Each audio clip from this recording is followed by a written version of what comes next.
Kita mulai amalan pertama dalam Quran. Dalam Quran ini ada yang sifatnya umum. Quran surah 2 ayat 152. Paling kanan, agak ke bawah. Fadhkuruni adzkurkum. Ada ayatnya? Maka berzikirlah anda kepada saya. Ingatlah kepada saya. Berzikirlah kepada saya. Adzkurkum, maka saya pun akan ingat dengan kamu. Awas, ini kaidah pertama. Orang yang zikir kepada Allah, yang selalu ingat dengan Allah, maka Allah pun akan mengingat dia. Saya kalau ingat anda, saya telepon anda, saya doakan anda, dan kita berbincang, bukankah anda akan ingat dengan saya pula? Jika makhluk saja sudah begitu, maka bagaimana dengan Allah subhanahu wa ta'ala yang tidak sama sifatnya dengan makhluknya? Laisa kamitslihi syai'. Sekarang perhatikan baik-baik. Ini kaidah ya, ini kaidah. Ini manfaat dari zikir. Tadi saya sampaikan di awal bukan cuma sunnah untuk dilakukan, tapi ada hal yang sangat istimewa. Pertama, Allah meminta kita untuk berzikir. Zikirlah kepada saya dengan amalan-amalan tertentu. Fokus. Maka ketika anda ingat dengan saya akan ingat anda kepada Allah. Saya akan ingat anda kata Allah. Perhatikan baik-baik. Fungsi zikir yang pertama, kita akan selalu diingat oleh Allah subhanahu wa ta'ala. Alhamdulillah. Lihat. Allah minta kita ingat Allah dengan kata perintah. Fadhkuruni, ingat kalian kepada saya. Tapi jawaban dari Allah menggunakan bentuk progresif. Mudhari'. Dalam bahasa Inggris bisa present, continuous, dan future. Baik itu sekarang, terus berlangsung atau bahkan kapanpun. Selalu. Ya, selalu, always, tidak pernah, never. Nah, ini. Nah, itu indah. Saat anda sulit, ketika anda diingat oleh Allah, maka kesulitan itu akan segera hilang. Saat anda punya persoalan, anda diingat oleh Allah, maka ketenangan diberikan pada diri anda. Makanya ada orang-orang, mohon maaf, bukan tidak punya masalah. Bahkan masalahnya lebih banyak daripada orang lain. Cuman karena dia diingat oleh Allah, maka sebelum dia alami masalah itu, dia diringankan oleh Allah subhanahu wa ta'ala untuk menghadapinya. Dilapangkan hatinya. Ada seorang anak muda konsultasi pada seorang syekh yang tinggal di tepi danau. Danaunya bagus, airnya jernih dan bisa diminum. Segar. Ketika datang anak muda itu membawa persoalan yang sangat rumit. Konsultasi, berat, kelihatan dari beban dirinya. Begitu datang, syekhnya tidak menjawab. Diajaklah ke pinggir danau. Dibawa segelas air. Ya, dibawakan, kemudian dibawa segenggam garam. Itu yang paling menarik.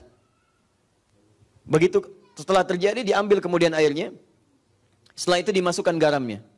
Genggam yang pertama, diberikan kemudian, selesai, tahan sebagiannya. Kata syekhnya, minum. Bingung orang ini. Asin syekh, minum aja dulu.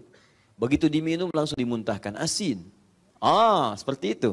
Keluarkan semua airnya, lempar ke danau, lempar dengan garamnya semua ke danau. Begitu dilempar, diambil lagi kemudian air menggunakan gelas yang sama. Sekarang minum. Bagaimana rasanya? Segar, tawar. Itulah kondisi hatimu.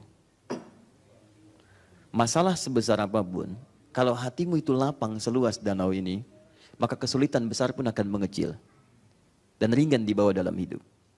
Tapi kalau hatimu hanya sesempit gelas ini, maka segala yang terjadi pada dirimu sekalipun hanya sedikit dari garam itu akan terasa asin dalam hidupmu.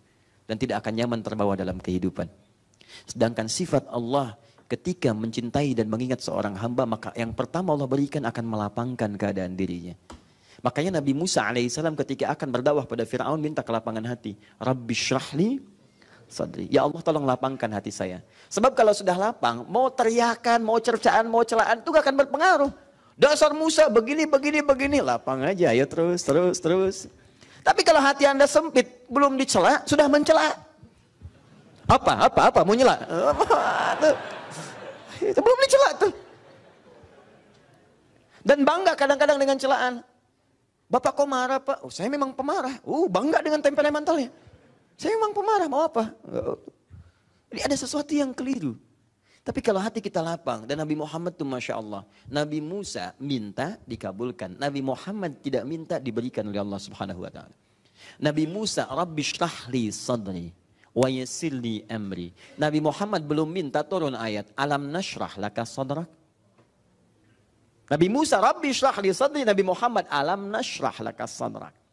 Wa wada'na anka wizrak, alladhi anqadha dhahrak. Muhammad, kami telah lapangkan hatimu. Sehingga dengan itu semua beban-beban yang engkau pikul di pundakmu, pikul di pundak berat seperti angkat barbel, itu akan terasa ringan dalam hidup. Nabi Musa minta diberikan, Nabi Muhammad belum minta, langsung diberikan. Kenapa? Karena puncak amalan Nabi Muhammad itu yang sulit disaingi oleh nabi-nabi yang lainnya. Dijamin surga, tapi masih tahajud sampai bengkak kaki dan sebagainya. Dekat dengan Allah, zikirnya kepada Allah dalam. Karena dalamnya itu belum minta sudah diberikan oleh Allah Subhanahu Wa Taala.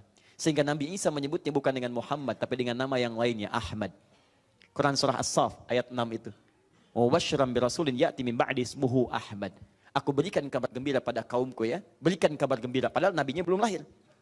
600 tahun sebelum kedatangan Nabi sudah mengatakan pada umatnya, saya berikan kabar gembira akan lahir setelah saya, akan datang Nabi setelah saya.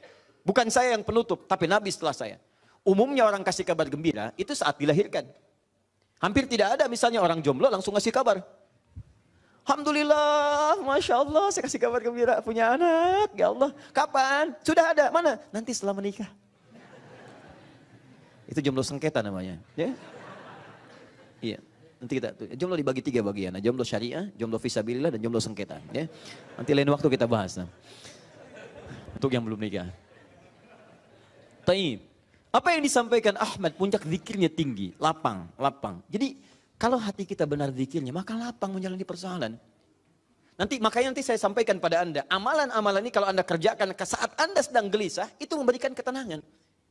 Makanya kalau Anda dalam setiap hari berzikir, tapi nggak pernah tenang dalam masalah, itu perlu ditanya. Zikirnya betul nggak? Nyambung nggak dengan Allah? Sebab pasti ada kelapangan itu. Kalau bikin ruwet, belum ada masalah sudah bikin status. Kayaknya hari ini ada persoalan deh. Oh, kayak persoalan belum datang sudah ditulis. Begitu muncul tuh kan, Allah apakah engkau nggak sayang aku? Update di Facebook. Kenapa Jeng? Tanya sama orang lain. Ih nggak nyangka ya, nyangka tuh. Banyak yang salah. Paham ya? Karena itu kita kembalikan. Ya, jadi ini manfaat yang pertama. Jadi fungsi zikir itu jangan tinggi-tinggi dulu, yang lain-lain dulu. Puncaknya adalah kenyamanan dalam hati, kelapangan. Sama. Ini bukan cuma dengan teman-teman ustadz, juga sama kiai, sama ya habaib dan sebagainya. Harus berzikir. Bukan cuma ustadz, oh saya sudah ustadz, nggak usah saya levelnya sudah, nggak bisa. Zikir. Karena ustadz belum tentu tidak punya masalah, Bu. Masalah ustadz bisa lebih banyak daripada ibu. Tuh masalah ibu dipikirin ustadz juga. Ada pertanyaan, masuk kertas dan sebagainya. Ya, handphone sampai sakit, nggak bisa dipakai lagi gitu kan. Masuk itu. Tapi insya Allah ketika kita membangun hubungan yang dekat, kita semua, baik Anda ustadz, Anda pengusaha, Anda apapun, maka akan ada kelapangan dalam jiwa. Itu yang pertama. Jadi tolong dievaluasi ya. Kalau selama ini kita berzikir tidak menghadirkan kelapangan dalam jiwa kita, ada sesuatu yang harus disempurnakan.